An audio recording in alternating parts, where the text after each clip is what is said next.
செடிகள் அடர்ந்த முத்தாடுகளில் சோர்ந்து நாடந்திடும் ஓடி நீரேன் கோதை புலி ஒன்று எதிரில் வந்து கோமான் முகம்மதை தாழ்பணிந்து ஆதிரை திரு தூதனவே அவனியில் வந்து திருமேனியை மேதினி மீதெங்கள் தரிசனைக்க வெறுநாளாய் இங்கு நான் காத்திருந்துங்களை கண்டதினால் கதி பெற்றேன் என்று மொழிந்திடவே பார்த்த முகம்மது அப்புலியை பண்பாய் தலையை தடவிக்கொண்டு போற பல்லுள்ள கொடும்புலியே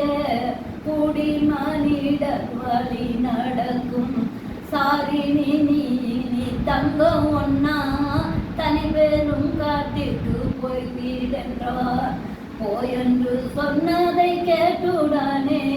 புரியதும் சென்று மறைந்திடவே யாவரும் கண்டு அதிசயத்தை அண்ணல் முகம்மதை போற்றினரே செடிகள் அடர்ந்த மக்காடுகளில் சோர்ந்து நாடன்